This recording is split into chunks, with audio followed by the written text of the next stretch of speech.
दुनियावी मामलात का, दुनियावी नाच गानों का इससे कोई मामला नहीं, कोई लेना देना नहीं। तुमने शादी के मौके पर लोगों को दावत दी, खाने पर मदू किया, उनको बुलाया, वो वहां जमा हुए। अब तुमने औरत और मर्द को एक साथ जमा कर दिया तो ये गुनाह हुआ। अगर औरत और मर्द ने एक दूसरे को देखा, ये गुनाह हुआ और ये बुरा काम है और हर बुरे काम का अजाब होता है, सजा मिलती है। तो ये सजा किसके ऊपर है? जमा करने वाले पर, जिसने ऐसी महफिल को सजाया, ऐसी महफिल में बुलाया, लोगों को जमा किया और वहां बदनिगाही के जो लोग शिकार हुए, इसका अजाब भी उसके ऊपर है। यूं ही कोई अच्छी महफिल करता है, मिलादे पाक की महफिल करता है, तकरीरें होती हैं, कोई नेक काम होता है, गरीबों को खाना खिलाया जाता है, तो ये नेक काम है और हर नेक काम का सवाब मिलता है, इसका अजर मिलता है? और इसका असर जो है वो दूल्हा दुल्हन के रिश्ते पर नजर आता है। ये मामला है। शादी ब्याह में ऐसे मामलात हो गए कि नाच गाने हो रहे हैं, ये हालात हैं। लोगों को क्या हो गया? जैसा कि मैंने बताया कि शादी जो है वो खालिस दीनी मजहबी काम है। दुनियावी मामलात, नाच गानों का, इसमें कोई लेना देना नहीं। शादी के 6 शरई अहकाम हैं जिसकी करने को हमें रब तबारक व तआला ने इजाजत दी है। 2 चीजें फर्ज हैं, इजाब और कबूल। 2 गवाहों का मौजूद होना, गवाह जो है वो सुन्नी सहीउल अकीदा होना चाहिए। भाई कोई काफिर गवाह नहीं हो सकता। और आजकल ये मामला भी चल रहा है कि जो लोग छुप छुपा करके शादी ब्याह करते हैं, वो कहते हैं कि हमने अपने गवाह रख लिए। एक गवाह हमारे ख्वाजा गरीब नवाज हुए और दूसरे गवाह आला हजरत हुए। एक मामला मैंने ऐसा भी सुना। तो ऐसे भी शादी नहीं होती। गवाह मौजूद होना, सुन्नी सहीउल अकीदा होना, हुजूर पाक से सच्ची मोहब्बत करने वाले होना। सुन्नी की डेफिनेशन क्या है? हुजूर पाक के मानने वाले होना। तो 2 गवाह मौजूद होना। एक चीज वाजिब है, 2 फर्ज हैं, एक वाजिब है महर अदा करना, 3 सुन्नतें हैं, मुस्तहब है, बेहतर है। 3 सुन्नतें हैं, खुतबा निकाह, तकसीम छुआरा और वलीमा करना। इसके अलावा जो आप ये नेक काम कर रहे हैं, ये महफिल सजा रहे हैं, ये कारे खैर है, इसका आपको सवाब मिलेगा और दूल्हा दुल्हन के रिश्ते पर इसका असर नजर आएगा। समझ रहे हैं आप? नबी पाक सल्लल्लाहु तबारक व तआला अलैहि वसल्लम ने फरमाया, हजरत अब्दुल्ला इब्न मसूद रदी अल्लाह तबारक व तआला अन्हु से रिवायत है, नबी पाक फरमाते हैं कि ए नौजवानों, तुम में जो कोई निकाह करने की ताकत रखता है उसे चाहिए कि वो निकाह करे। कि निकाह जो है वो निगाहों को नीचा रखता है और जज्बात को बेलगाम होने से बचाता है। अब निकाह करने की ताकत रखने से मुराद, आज मामला ये हो गया कि हमारे नौजवान 20 के होते हैं, 25 के होते हैं, 28 के, 30 के, 35 के हो जा रहे हैं, निकाह नहीं कर रहे। कि निकाह को इस कदर मुश्किल बना दिया गया। भाई बहुत कम लोग ऐसे होते हैं कि किसी की शादी 1 लाख रुपए में हो जाए। 1 लाख रुपए में किसी की शादी नहीं हो रही है, बताइए साहब। और 1000 रुपए से कम में भी जिना हो जा रहा है।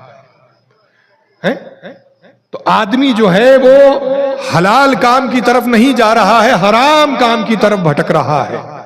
जबकि हुक्म यह था कि निकाह को आसान करो, निकाह को आसान करो। निकाह मुश्किल होते जा रहे हैं और जिना आसान नजर आ रहा है। हमारे नौजवानों और उनके माँ बाप, जिम्मेदारी माँ बाप की है। जहां तुम्हारा बच्चा 20 साल का हुआ, जिम्मेदार हुआ, या उससे भी कम उम्र है, जिम्मेदार हुआ, उसकी फौरन शादी कर देना चाहिए। शादी करने से आधा ईमान महफूज हो जाता है? तो आज हाल ये है कि शादियां मुश्किल हो गई, लोगों के लिए शादी करने के लिए खर्च नहीं है। लोग ये सोचते हैं कि हम कहां से खिलाएंगे, कहां से उसके रिज्क का इंतजाम करेंगे। याद रखो भाइयों कि रज़्ज़ाक तुम नहीं हो, तुम अब्दुर रज़्ज़ाक हो, उस रज़्ज़ाक के बंदे हो जो तुम्हें, हमें, सबको रिस्क देता है। जानवरों को, चौपायों को, कीड़े मकोड़ों को, मक्खियों को, मच्छरों को, सबको अल्लाह तबारक व तआला रिस्क देता है। और जमीन पर चलने वाला कोई ऐसा नहीं जिसके रिस्क का मामला अल्लाह रब्बुल इज्जत ने अपने जिम्मे करम पर ना लिया हो। एक बुजुर्ग जो हैं, वो एक नदी के किनारे तशरीफ फरमा थे। एक कीड़े को देखा, वो अपने सर पे एक अनाज का दाना लिए चले जा रहा है। वो किनारे किनारे चल रहा है और देखा कि वो नदी के करीब पहुंचा तो नदी से एक मेंढक टरटराता हुआ, तैरता हुआ, आवाजें करता हुआ नदी के किनारे पहुंच गया। और वो कीड़ा जो मेंढक का दुश्मन है, उसका रिस्क जो है, उसका खाना जो है, वो खुद जो है वो मेंढक का खून और मेंढक का जिस्म है। वो कीड़ा जो है मेंढक के सर पे सवार हो गया। मेंढक ने पानी से अपनी गर्दन निकाली, वो कीड़ा मेंढक के सर पे सवार हो गया। मेंढक उसे पानी से तैराता हुआ एक कोने से दूसरे कोने पर ले गया और कोने पर ले जाने के बाद कीड़े को वहां छोड़ दिया। कीड़ा गया, वहां से थोड़ा सा आगे चला, उस अनाज के दाने को जिसको वो अपने सर पे उठाया हुआ था, उसने उस अनाज के दाने को उस कीड़े ने वहां गिरा दिया। वहां से कुछ अंधे कीड़े, नाबीना कीड़े, वो निकले अपने बिलों से उस अनाज की खुशबू से। उसने उन कीड़ों ने उस दाने को चुन लिया, खा लिया, अपना पेट भर लिया। तो याद रखो, अल्लाह तबारक व तआला जिन अंधे कीड़ों को ऐसे रिस्क दे रहा है, तो ऐ मुसलमानों, वो तुम्हें शादी करने पर तुम्हारी बीवी को और तुम्हारे बच्चों को भी रिस्क देने पर कादिर है। तुम ये क्या सोचते हो कि हमारे पास माल नहीं है, हम खाएंगे पिएंगे क्या, हमारा इंतजाम कैसा होगा? बल्कि देखा यह गया है कि शादी करने से रास्ते खुलते हैं, मामलात अच्छे होते हैं। एक बात बता रहा हूं, फिर रुखसत हो जाऊंगा। मेरी जिंदगी मेरे नाना जान सरकार अमीन शरीयत अल्लामा सिबतैन रजा खान साहब की बारगाह में गुजरी। 15-16 साल की मेरी उम्र थी, मैं सरकार अमीन शरीयत की खिदमत में चला गया। वहां उनकी खिदमत करता था। शाम में असर के बाद हजरत लोगों से मुलाकात किया करते थे। ऐसे ही मुलाकात होती थी, एक एक शख्स से पूछते थे, हाँ आप कैसे आए, क्या नाम है आपका, कहाँ के रहने वाले हैं, अच्छा क्यों आए आप? हजरत आपकी जियारत करने आए थे। अच्छा बैठिए। आप कैसे आए, क्यों आए? उनका हजरत मुझे परेशानी है, मेरे साथ ये मामला है। माशाल्लाह बाशरा आदमी। फरमाया, कहने लगे कि मैं 5 वक्त की नमाज पढ़ता हूं और वजीफा भी करता हूं। एक वजीफा उन्होंने बताया, मैं वो वजीफा भी करता हूं। मेरे हालात ऐसे हैं कि मेरे पास खाने के लिए कुछ नहीं है हजरत, बहुत परेशान हूं मैं। फिर आगे कहते कहते वो रोने लगे और उनकी आंखों में आंसू जारी हो गए। कहा कि हजरत मेरे पास 1 किलो चावल के भी पैसे नहीं है। कहा कि मैं यहां आ तो गया हूं हजरत, वापस नहीं जा सकता। सरकार अमीन शरीयत ने यह मामला सुना, अपनी जेब खास से कुछ रकम निकाली। अब ये तो मुझे याद नहीं कि कितने पैसे निकाले, उनको दे दिए। हजरत का ये अमल लोगों ने देखा, उनके मुरीदीन। ऐसा वैसा नहीं, बहुत बड़ी भीड़ लगती थी, रोज बहुत लोग हजरत से मिलने आते थे।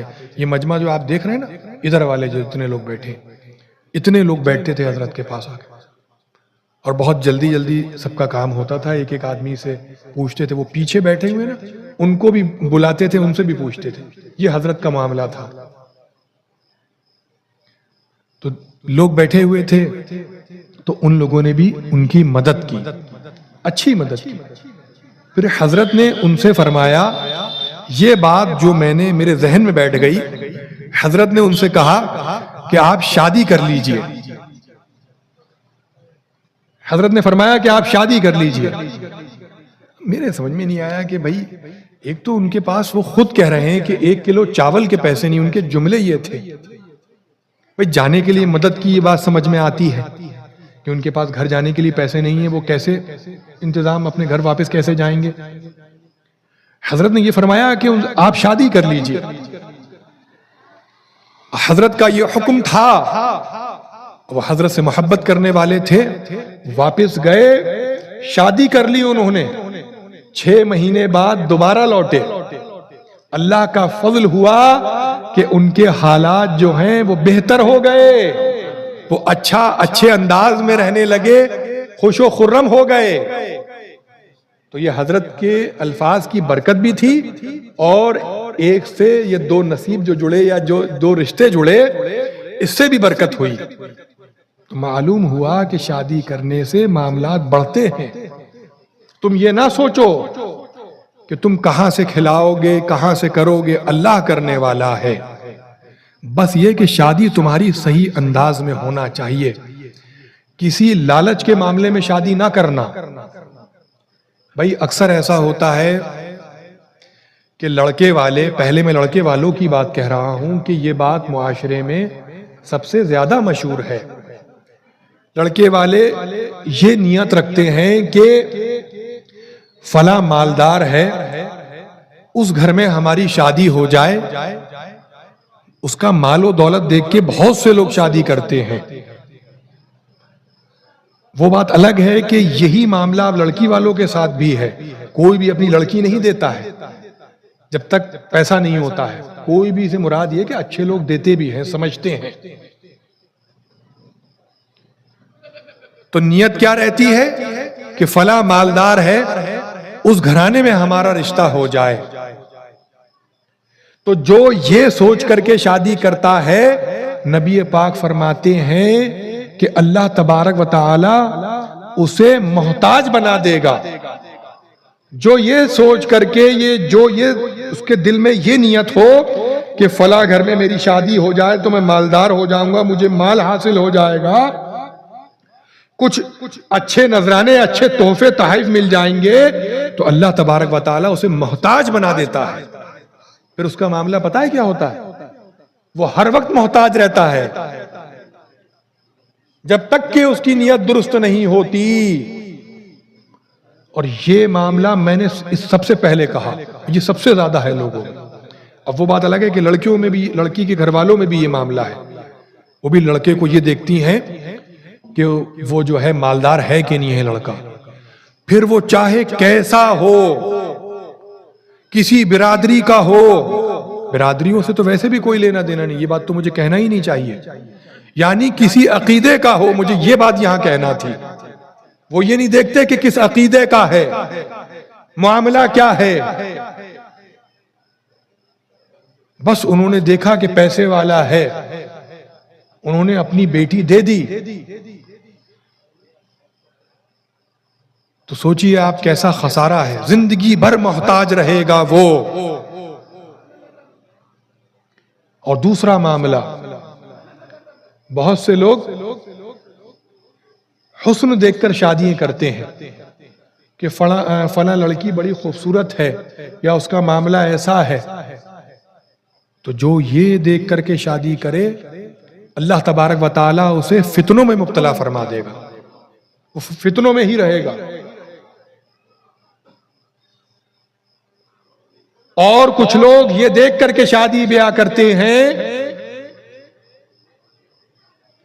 कि फला का खानदान बहुत ऊंचा है। अरे क्या हसब व नसब है, इनसे ऊंचा किसका हसब व नसब है भाई, जो है वो तो यही लोग हैं। पहली हुकूमत भी इन्हीं की थी और आखिरी हुकूमत कयामत तक जो हुकूमत रहेगी वो इन्हीं लोगों की रहना है। इमाम मेहंदी। तो कुछ लोग हसब व नसब देख करके रिश्ते करते हैं। उनका मकसद क्या होता है? उनका मकसद ये होता है कि ऐसे ऊंचे हसब व नसब वालों में रिश्तेदारी हो जाए तो हमारी इज्जत बढ़ जाएगी। अच्छा, इज्जत देना और जिल्लत जलील करना ये तो अल्लाह रब्बुल इज्जत के इख्तियार में है ना। क्या आप किसी को इज्जत दे सकते हैं? हैं? भाई आप किसी की इज्जत में इजाफा कर सकते हैं, दे सकते हैं किसी को इज्जत। अल्लाह चाहे तो इज्जत दे और अल्लाह चाहे तो जलील कर दे। उनकी नियत ये होती है रिश्ते करने वालों की कि हम ऐसे ऊंचे, देखो इनकी ये तो बहुत आला नसब है, ये परहेजगार लोग हैं, इनके अंदर सारी खूबियां हैं, खूबसूरत भी हैं, मालदार भी हैं, दीनदार भी हैं, ऊंचे हसब व नसब वाले भी हैं। लेकिन मैं ऐसों की बात नहीं कर रहा हूं। वहां जो हसब नसब जो वो देखते हैं, वो क्या देखते हैं? सरदारी देखते हैं, वो मिनिस्टरी देखते हैं, वो ये देखते हैं कि चौधरी है, प्रधान है, सरपंच है। इससे जुड़ जाएंगे तो हमारा जो है हमारी इज्जत में चार चांद लग जाएंगे। देखो याद रखो कि इज्जत देना अल्लाह रब्बुल इज्जत के इख्तियार में है। तो जो सिर्फ और सिर्फ ये सोचकर निकाह करे कि मैं फला के साथ जुड़ जाऊंगा तो मेरी इज्जत में चार चांद लग जाएंगे, अल्लाह तबारक व तआला उसे जलील फरमा देता है। ये मैंने अपनी जिंदगी में देखा है, ये मैंने अपनी जिंदगी में देखा है कि एक साहब ने रिश्ता किया, उन्होंने उनकी दीनदारी देख करके रिश्ता नहीं किया। हाँ, जबकि वो दीनदार, वो घराना दीनदार, उनका मकसद, उनकी लालच वो जो थी वो सिर्फ इस बात की मैं इनसे जुड़ जाऊंगा तो लोग मेरे हाथ चूमेंगे, मेरी इज्जत होगी, आगे पीछे मेरे लोग रहेंगे। समझ रहे हैं आप? आजकल तो मामला ये भी है, अल्लाह खैर फरमाए, खानदान में भी बहुत से लोग इस नियत से रिश्ता करना चाहते हैं कि इस खानदान से हम जुड़ जाएंगे तो हमारी भी इज्जत होने लगेगी। देखा यह गया कि फिर वो लोग जलील हुए हैं, रुसवा हुए हैं। हां, अगर कोई दीनदारी देख करके निकाह करता है, वो ये जानता है कि इनका अकीदा बहुत दुरुस्त है, ये आला हजरत के मसलक वाले हैं, इनके आमाल बहुत अच्छे हैं, लड़का नेक है, परहेजगार है, दाढ़ी टोपी वाला है, नमाजी है, बाशरा है। कोई अगर ये देख के निकाह करता है कि लड़की परहेजगार है, दीनदार है, पर्दे वाली है, आलिमा है, तो फिर उसका मामला ये होता है कि अल्लाह तबारक व तआला जब ये नसीब जोड़ते हैं उसके नसीब से तमाम चीजें अता फरमाता है, उसे फिर यहां भी कामयाब करता है और इंशाअल्लाह कल वो बरोज़े कयामत भी कामयाब होंगे। वही रिश्ता कामयाब है जो दीनदारी देख करके किया जाए, परहेजगारी देख करके किया जाए। हाँ भाई, फला घराना जो है वो बड़ा अच्छा है, उनके घर की बच्चियां जो हैं वो पर्दे वाली हैं, उनको बेहया कभी किसी ने ना देखा, वो महफिलों में नाचते गाते नजर ना आई। ये इन्हीं चीजों को देख करके निकाह करना चाहिए। यही तरीका सुन्नत है, यही तरीका बेहतर है। लेकिन आज ये देखा जा रहा है कि 3 मामले देखे जाते हैं। परहेजगारी कौन देखता है? चंद लोग, अच्छे लोग। और यही सबसे बेहतर है जिसको नेक बीवी मिल गई, समझ लीजिए उसको सब कुछ मिल गया आज के दौर में, उसने अपना ईमान महफूज कर लिया।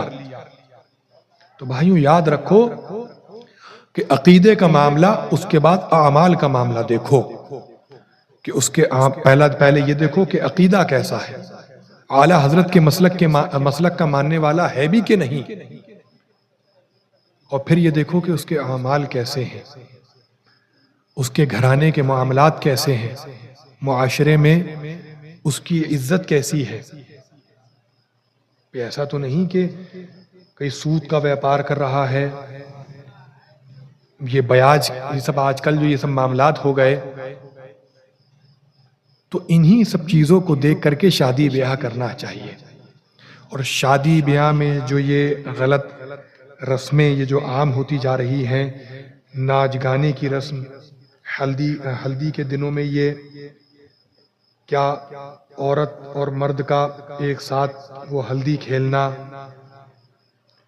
ये सब चीजें जो हैं ये हराम है।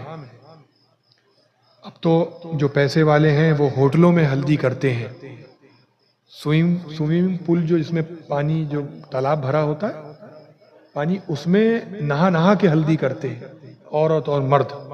छत्तीसगढ़ में ये मामला हुआ। तो बुराइयां किस कदर बढ़ गईं। आज दौर मुसलमान किस दौर से गुजर रहा है। यहूदियों की जो चालें थीं वो तो अपनी चालों में कामयाब हो गए। सुल्तान सलाहुद्दीन अय्यूबी रज़ी अल्लाह तबारक व तआला उन्होंने जब यहूदी कमांडर को गिरफ्तार किया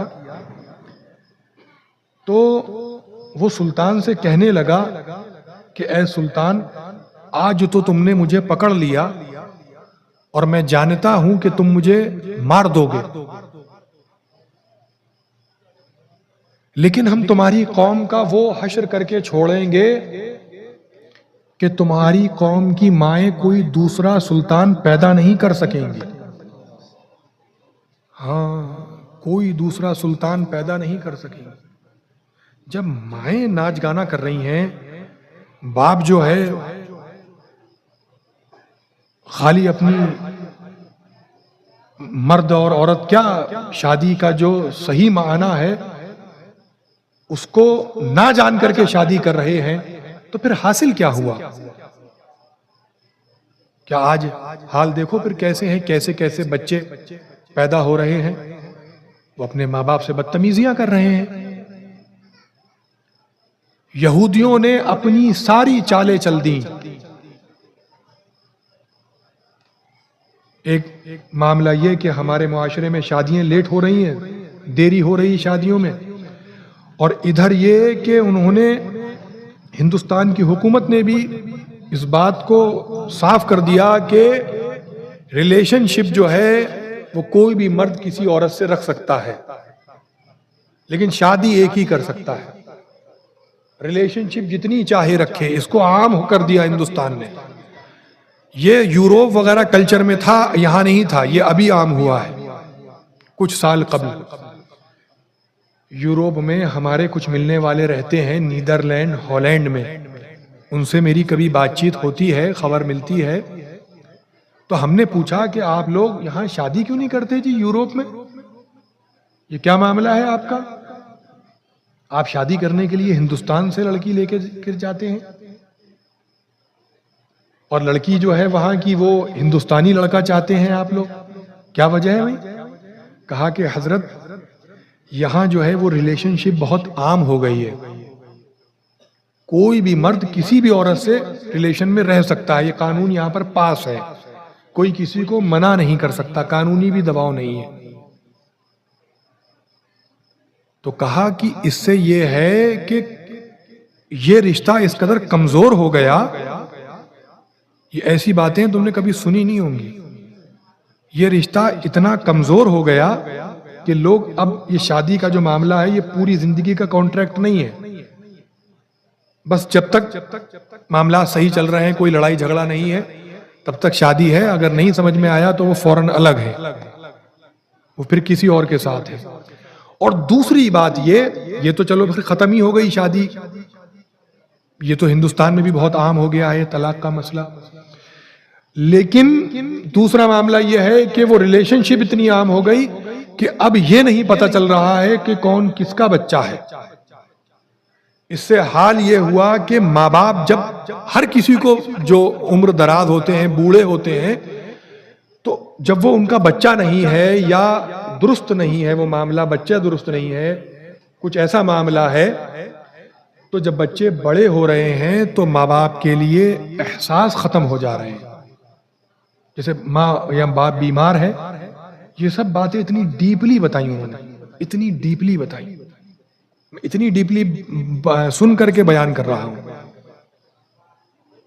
कि माँ बाप जब बीमार पड़ रहे हैं तो उनके दिल में एहसास नहीं है, और शादी हो रही है, जब वो बच्चों की अपनी शादी कर दे रहे हैं जवान माँ बाप, तो बच्चे फौरन ही अलग हो जा रहे हैं। ये हाल हो गया यूरोपियन कल्चर का, और यही हाल अब अपने मुल्क में होने जा रहा है। तो भाइयों, हमें और आपको सबको चाहिए कि अपने बच्चों की शादियां जो हैं वो सही वक्त पर करें, जो शादी करने का तरीका है, यानी जैसे करना चाहिए उस अंदाज में शादी करें। खैर, मैं तमाम इन्हीं बातों के साथ अपने अल्फाज को ख़त्म करता हूँ, अपनी बात को ख़त्म करता हूँ। वमा अलैना इल्लल बलाग। अस्सलामु अलैकुम व रहमतुल्लाहि तआला व बरकातुहू। परवरदिगार, मुझसे बोलने में कोई लग़्ज़िश, कोई ख़ता, कोई कोताही हो गई हो, उसको माफ़ फरमा कर मेरी गुफ्तगू को अपनी बारगाह में कबूल फरमा। अस्तग़फ़िरुल्लाह रब्बी मिन कुल्लि ज़ंबिन व अतूबु इलैहि, ला हौला वला कुव्वता इल्ला बिल्लाहिल अलिय्यिल अज़ीम। अस्सलामु अलैकुम। खड़े हो जाएं, सलातो सलाम पढ़ें। फिर तो कल पढ़ा जाएगा। तबीयत भी ठीक नहीं है ना, मेरी तबीयत बहुत ख़राब है।